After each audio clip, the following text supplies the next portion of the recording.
Assalamualaikum warahmatullahi wabarakatuh.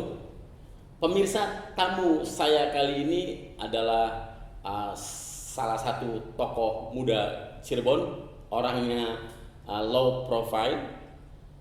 Beliau lulusan dari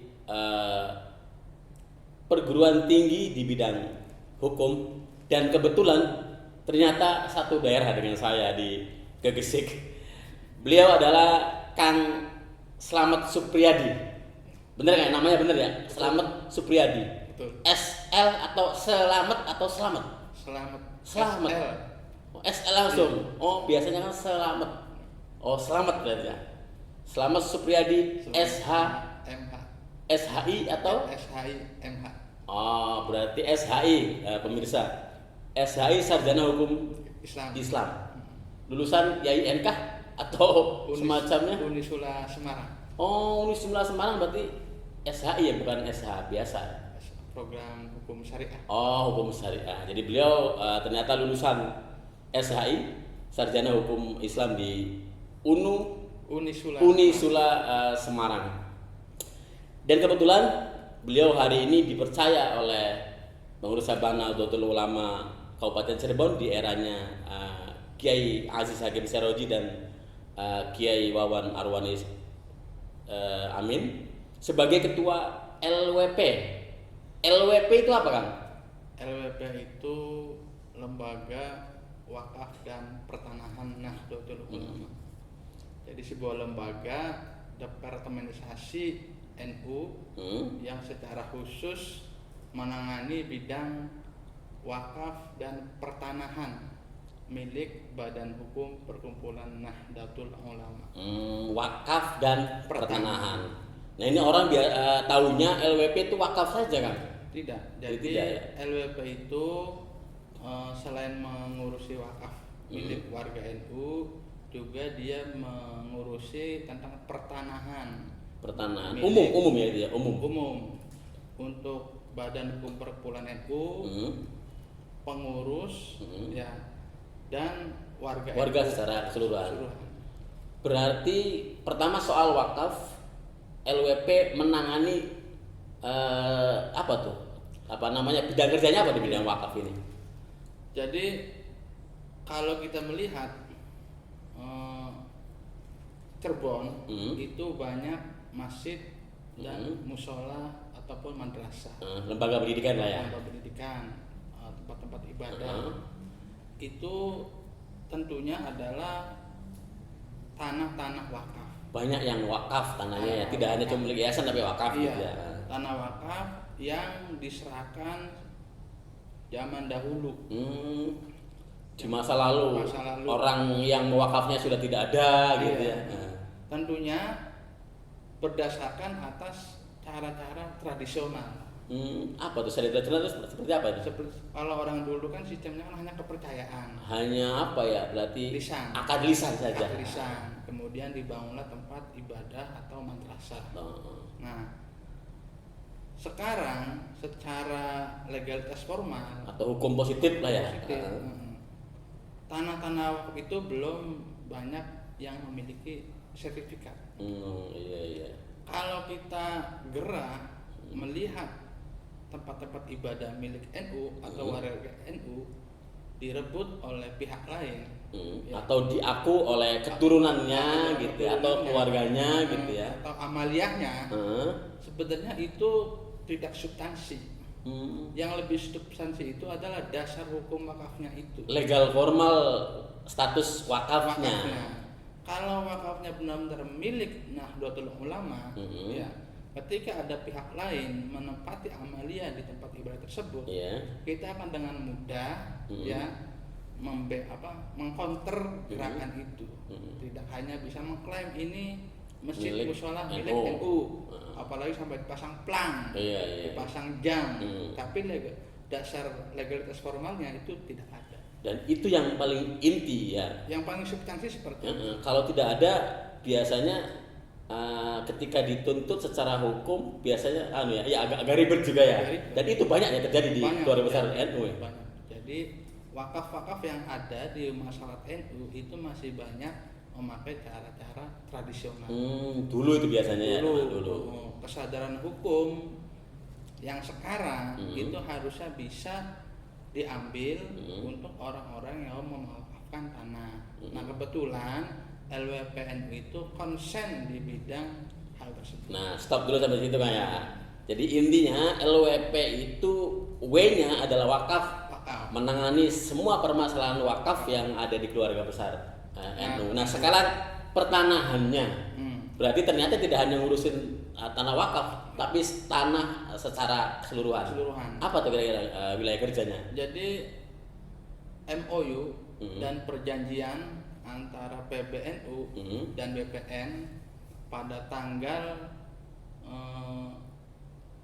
9 Agustus 2022. Baru dong berarti ya? Baru kemarin berapa bulan lalu ya? Iya. Itu menangani bidang-bidang pertanahan seperti sertifikasi wakaf, sertifikasi aset badan hukum, juga sertifikasi tanah pengurus dan anggota. Tanah warga NU secara umum terutama itu. Iya. Nah kemudian ada lagi asistensi pencegahan. Di mana apabila ada permasalahan menyangkut pertanahan, kemudian menjadi konflik, ya LWPNU atas dasar MOU dan perjanjian tersebut, PBNU dengan pengadilan BPN ya maaf, bisa melakukan mediasi, pendampingan terhadap warga NU ya terutama. Warga NU, jadi bisa melakukan mediasi terhadap adanya konflik atau sengketa pertanahan. Mirsa, terutama khususnya warga NU.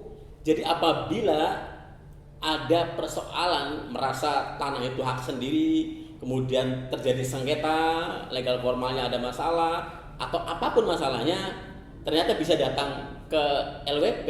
Tidak hanya ngurusin wakaf. Itu berarti ternyata sudah jelas selama ini ada persepsi dipersempit area tugasnya. Ini pemahaman umum ya warga NU, LWP dianggapnya hanya ngurus wakafnya saja, padahal lebih luas. Aset-aset tanah milik Badan Hukum Perkumpulan Nahdlatul Ulama, pengurus dan anggota. Dan anggota bisa milik lembaga, bisa milik perkumpulan atau pribadi-pribadi warga NU-nya. Jadi luas. Oke, Kang Slamet ini kan dipercaya sebagai ketua LWP. Iya. Nah sejauh ini apakah pengurusnya sudah terbentuk semua atau ada kendala apa kira-kira? Pengurus kami sudah terbentuk dengan struktur pengurus yang ramping, tidak pengurus yang gemuk. Karena kalau pengurus yang gemuk itu besar strukturnya, tapi dikhawatirkan jalannya lambat. Berarti fungsional, fungsinya saja gitu ya. Fungsinya saja. Tapi kalau pengurus yang ramping, diharapkan dia bisa bekerja secara cepat dan fokus sesuai dengan bidang-bidangnya. Dan yang diutamakan tentunya kan karena LWP itu banyak menangani soal persoalan hukumnya. Iya. Persepsi saya nih, nggak tahu nih, apakah memang isinya adalah orang-orang yang memahami pertanahan dan hukum pertanahan? Ya, jadi di LWP itu ada bidang inventarisasi dan sertifikasi aset. Inventarisasi dan sertifikasi aset. Itu diisi oleh orang yang benar-benar kompeten di bidang pertanahan. Berpengalaman berarti di bidang itu. Pengalaman, baik dari anggota BWI. Apa tuh BWI? Badan Wakaf Indonesia. Alhamdulillah ikut bergabung. Hikmah di NU. Dari Jiswa sendiri. Jiswa itu zakat infak dan wakaf. Zakat. Dari Kemenag yang secara khusus menangani wakaf. Alhamdulillah ikut kader NU yang ada di sana gitu, mau direkrut sebagai pembantu. Ikut bergabung. Jadi mereka selain sudah punya jam terbang tinggi, juga sudah punya pengetahuan yang mencukupi untuk mengurusi sertifikat tanah. Apalagi bidang yang kedua adalah bidang hukum. Nah ini konsennya adalah nanti akan menangani sengketa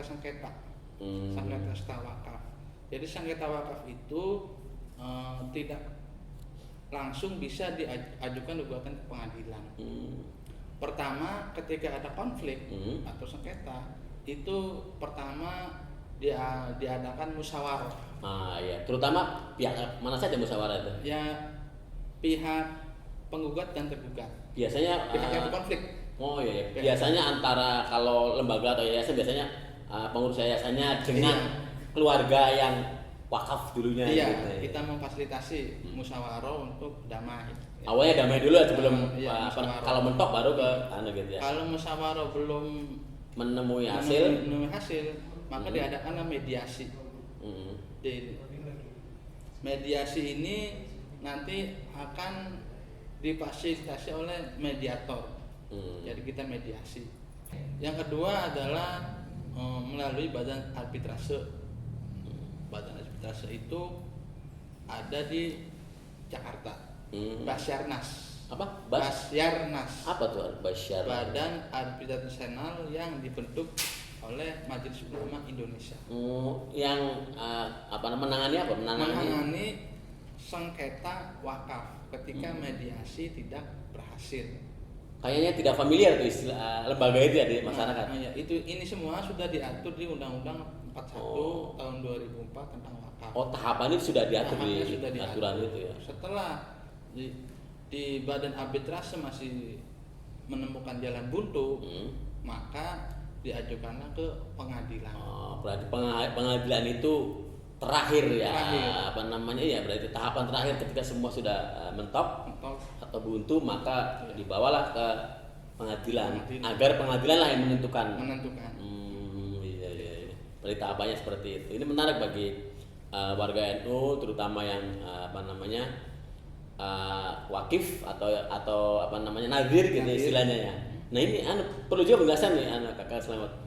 Pendidikan untuk masyarakat apa sih istilah-istilah begitu penting kayaknya. Jadi tanah wakaf yang menyerahkan itu namanya wakif. Nah, yang menerimanya itu nadir.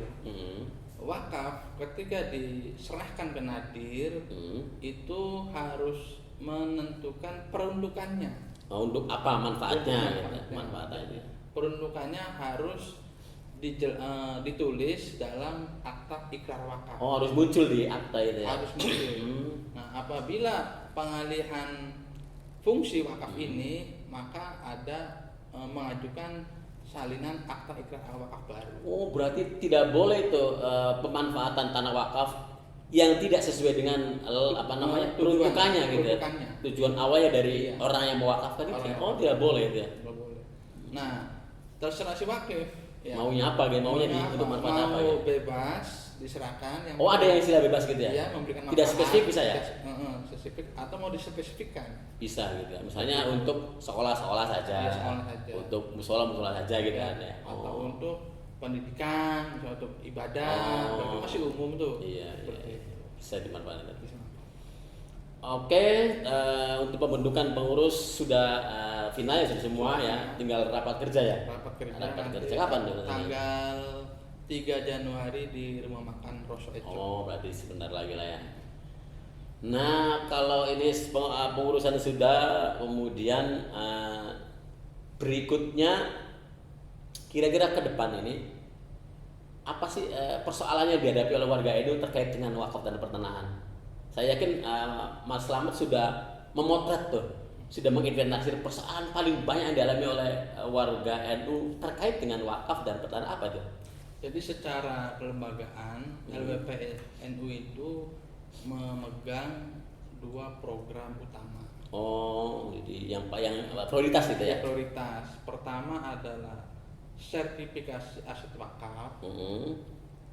Kedua adalah penggalangan wakaf produktif. Wakaf produktif. Iya. Jadi produktif itu tidak hanya tanah berarti ya? Tanah. Jadi wakaf produktif itu berupa wakaf uang. Uang selain uang ada nggak? Selain uang? Wakaf uang. Uang Jadi aja. Kita menggalang menggalang wakaf uang di seluruh MWC. Nah, wakaf uang ini pertama harus dipegang oleh nadir yang sudah bersertifikasi BWI. Oh, nadirnya itu harus itu. bersertifikasi BWI. Alhamdulillah PCNU sudah mengajukan 4 nadir ke PBNU. Nah, berarti nadir itu personalnya tadi nadir itu. Nadir itu lembaganya. Oh, lembaganya. Jadi wakaf uang bisa digalakkan. Pertama itu PCNU harus memiliki nadir yang sudah bersertifikasi dan memiliki izin dari PBNU.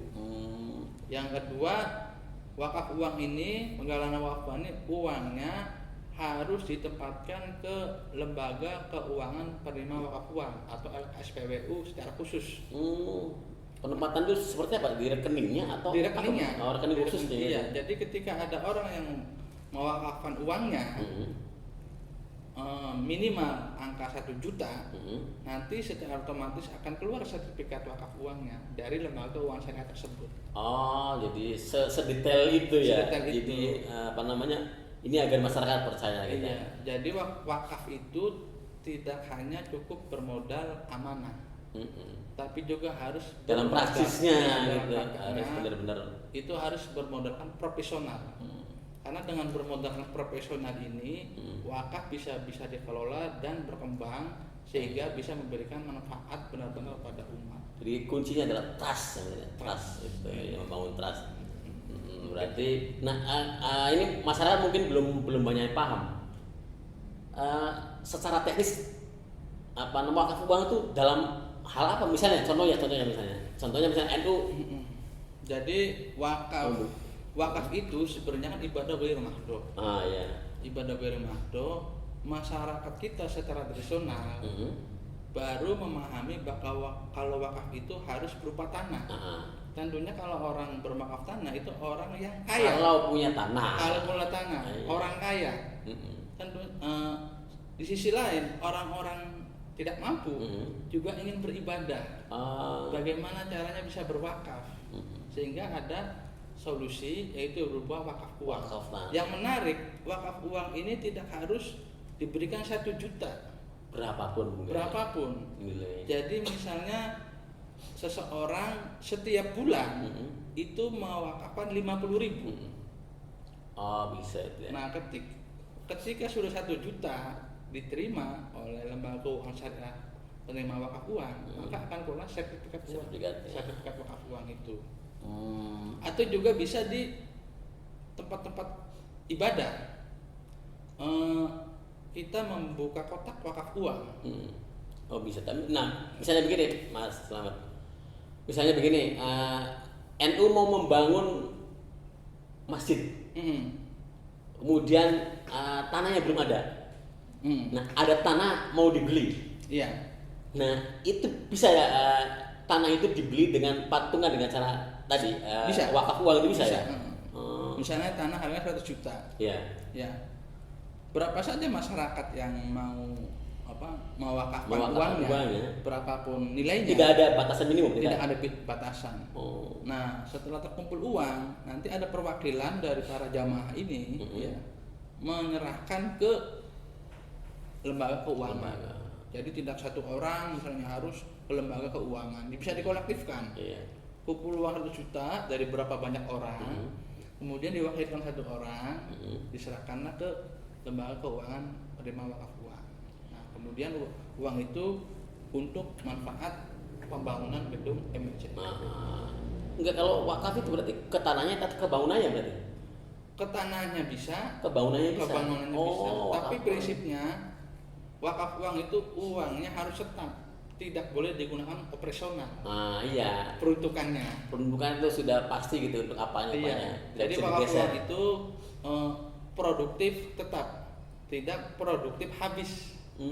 Kalau infak dan sedekah dia bisa produktif habis. Tapi kalau wakaf uang dia harus produktif dan tetap. Mungkin lebih jelas lagi, mungkin banyak masyarakat yang tidak tahu produktif tetap itu seperti apa. Jadi uangnya tidak boleh digunakan ke yang lain dan tidak boleh berkurang. Ketika kumpul 100 juta, maka uang 100 juta itu harus digunakan untuk wakaf. Berarti dari awal sudah jelas itu labelnya gitu untuk wakaf untuk apanya gitu. Iya, tidak bisa digeser oleh yang lain. Jadi nanti LWP NU akan juga menggarap gitu ya? Wakaf uang. Ternyata banyak ya.